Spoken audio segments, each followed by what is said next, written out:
Well, it's time that we put those special tools to use. The table before you consists of many tools, all of which will be used to degree the camshafts, but it's definitely not all you'll need for the task. We start with the degree wheel, our degree wheel mounting tool, solid adjustable lifters, a set of comp cams test springs, a spring-loaded top dead center finder, magnetic base and dial gauges, a J-Racing timing belt kit that includes a cam lock tool, hydraulic tensioner compressor, and tensioner pulley tool, an automotive stethoscope, and a variety of other hand tools. We start by removing the valve cover to gain access to the cams.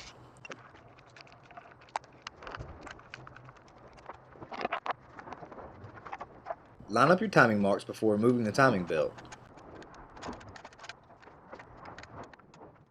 I used one of the J-Racing tools to relieve the tensioner pulley and slip the timing belt off. Remove the cam caps, working your way from the inside out.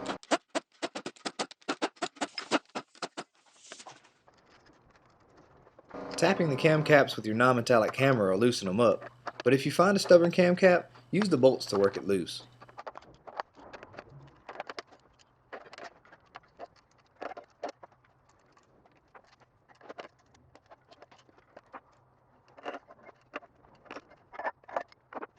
Ice trays make great storage containers for your valve train.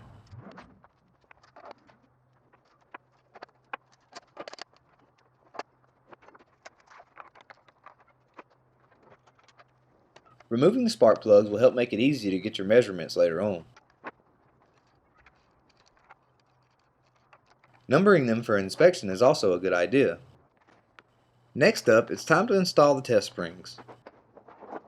This compression tester contains the hose that we will use to supply the cylinder with air pressure. This will allow you to remove the valve springs without removing the head. You will need to remove the Schrader valve for this to work correctly.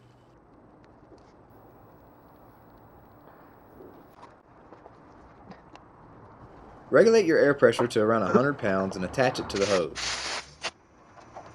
Utilizing this snap-on valve spring keeper tool, part number GA317, we remove the valve springs, retainers, and keepers. Tapping the tool with a non-metallic hammer will free up the keepers and make it easier for removal. The first time you hit the keeper tool to free up the keepers, it may open the valve, making a loud pop noise. There's 100 pounds of air pressure hiding behind that valve, so you have been warned. Now install the test springs, retainers, and keepers using your fingers. Be careful not to drop your keepers or they may fall into the oil return and into the oil pan like this.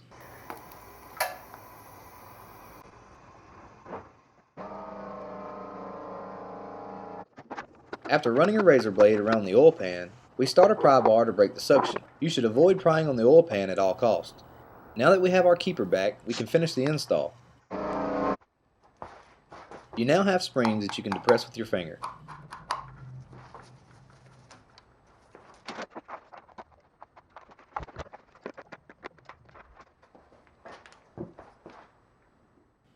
I used reground camshafts, so I'm checking for the shims that go under the lifters to make up for the material that was removed off of the cam lobe.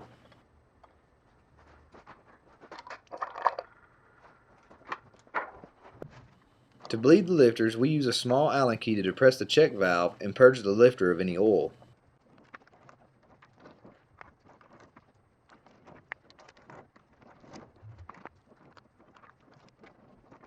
If you are using a reground camshaft, make sure all of your shims are in place under the lifters. Replace the lifters, followed by the rockers and the cams.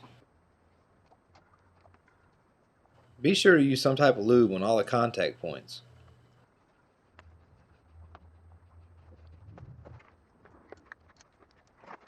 Make sure your crankshaft timing mark lines up and install the camshafts with the dial pins of the cam gears at 12 o'clock. Check your rockers to make sure they are all seated. I didn't, so I got to remove all of this and fix the exhaust rocker closest to the camera. Now torque the cam cap bolts from the inside out in 3 steps. Your cam caps are paired to a specific journal on the head. They are conveniently marked from the factory. Mismatching these cam caps could produce oil clearances that are too tight, along with other problems that could lead to premature failure.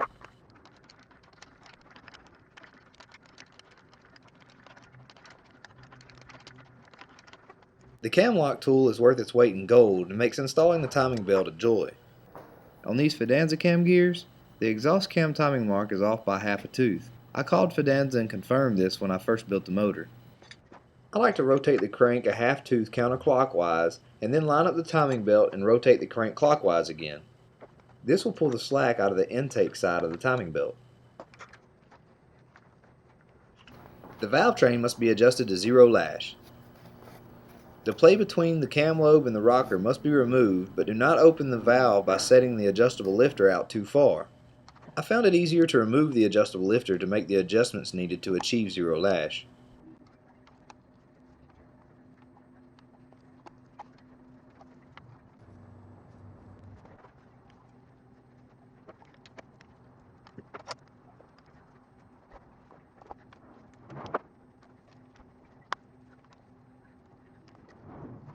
The degree wheel tool was installed using an impact while the cam lock tool was in place. The best time to install this would have been when the cams were removed from the head. Since we did not loosen the tensioner pulley and we're using the same belt, we shouldn't need to adjust it. Rotate the crank 2 rotations and wait 15 minutes to ensure you have proper tension. Now that the 15 minutes has passed, we need to check for proper timing belt tension. There is more than one way to skin this cat. Sorry, Caboose. But what happens if you don't have the grenade pin or the special tool? Factory spec between the tensioner body and the tensioner pulley bracket is between 0.15 and 0.18 inches. The closest drill bits I have to this are a 5/32 and an 11/64. A 5/32 drill bit equals 0.1563 inches. Take your measurement with the drill bit parallel to the tensioner body. An 11/64 drill bit equals 0.1719. Angling the drill bit to fit it between the gap will give you false readings. The idea is for the smaller drill bit to fit and the larger one not. Although the larger drill bit is below the service spec, the next drill bit up is outside the service spec and will give you false readings.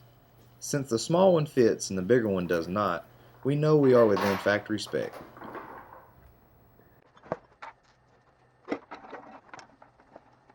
The degree wheel is easily attached and it spins freely, allowing you to adjust its position. We need a pointer to get our readings, and this hanger makes a great candidate.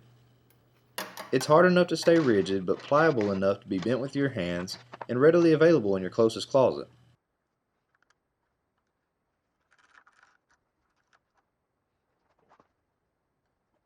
Try to choose one that does not blend in with your degree wheel.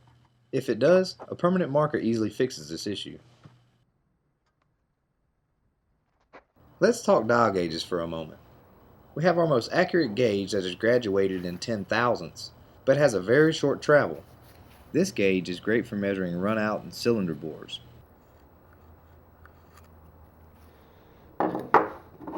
Next up, we have a gauge that is graduated in thousandths, but has an overall travel of 1 inch. This gauge is useful for numerous tasks, and they are very affordable. The last gauge is accurate to the half thousandth, and has an overall travel of a ½ inch. The idea is to choose the most accurate gauge you have with enough travel to complete the task. This top dead center finder is spring loaded and makes easy work of finding true top dead center.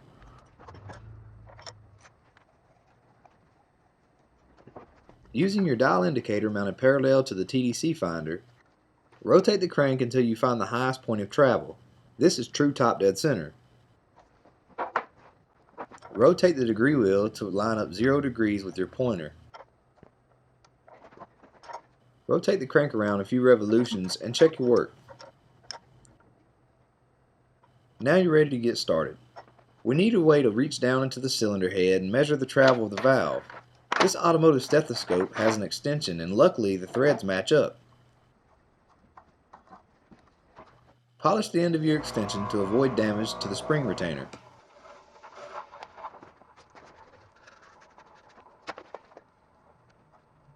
We will utilize a gauge that's graduated in thousandths to measure these valve events. Extensions are sold and I have a few, but I don't have one long enough, so we will use this stethoscope extension to reach down in the head for these measurements.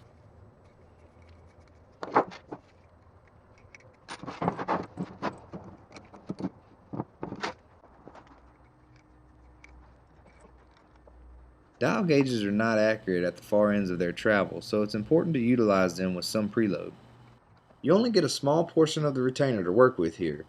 Too far in any direction, and you will make contact with the cam lobe or the cam shaft, throwing off your readings. Zero your dial indicator because it makes things easy. Our cam card states that the opening and closing events are measured at 50 thousandths lift. So we rotate the crank until we reach 50 thousandths lift. This is our intake opening event, so we mark it on the degree wheel. Finding the center line is next. Rotate the crankshaft until your dial gauge shows maximum lift. This will be marked as your center line. The last measurement we need is the closing event, so rotate your crankshaft in the direction of normal rotation until you reach 50 thousandths again. Mark this as your closing event. Using this same process, we get the opening, closing, and center line measurements for the exhaust cam.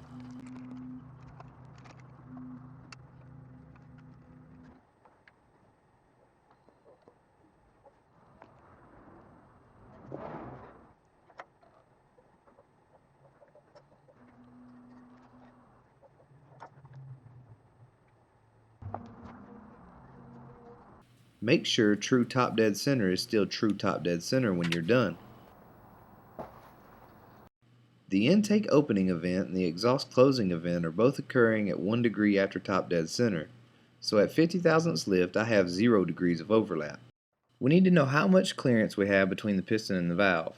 The exhaust valve is open as the piston travels toward top dead center, so we start at 25 degrees before the closing event of the exhaust valve. Zero your dial gauge and depress the valve until it contacts the piston. Note the reading on your dial gauge. Perform this test every few degrees of crankshaft rotation until the clearance gets larger for 2 consecutive measurements. The smallest measurement is your piston to valve clearance. We are looking for a minimum piston to valve clearance of 80 thousandths on the intake side and 100 thousandths on the exhaust side. Aluminum rod motors require more clearance due to the expansion properties of aluminum. Running these clearances too tight could cause you to have inadequate clearance between the piston and the valve, causing contact between the two and resulting in catastrophic failure.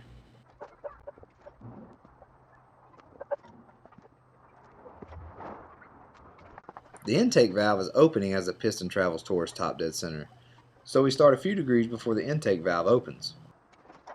If you alter the settings of the adjustable cam gears, you will need to recheck the piston to valve clearance because it will change. It's not necessary to zero the dial gauge for every measurement. You could do a little math subtracting the measurement from the dial gauge reading, but that can get confusing, and I found it easier to zero the dial for every reading.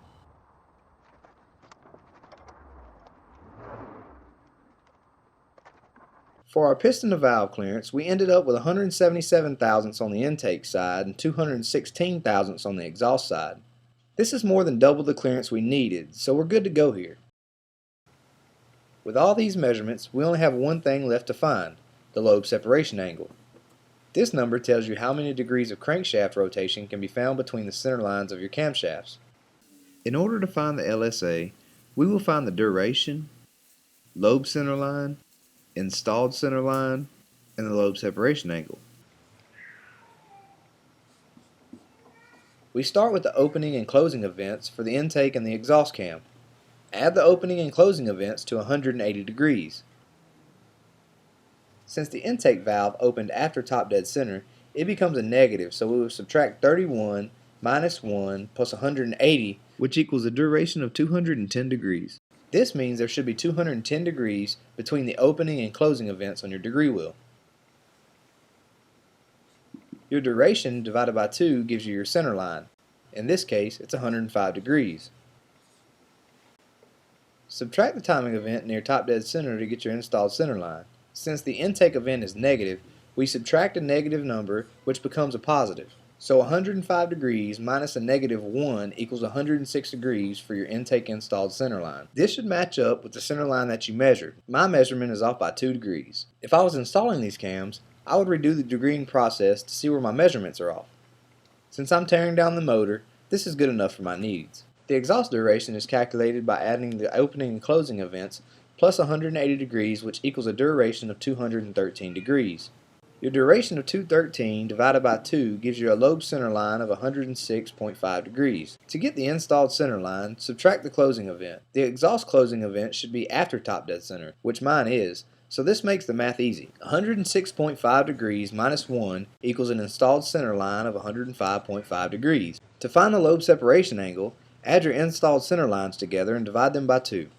This gives us a lobe separation angle of 105.75 degrees. You want to have a lobe separation angle between 102 and 120 degrees. Each end has its benefits and repercussions. These cams are on the tight side of the spectrum, making the motor more volatile, which explains some of the knock issues I had on pump gas. It also leads to less vacuum, which explains why I only saw 14 inches of mercury on my boost gauge. Stay tuned and happy boosting.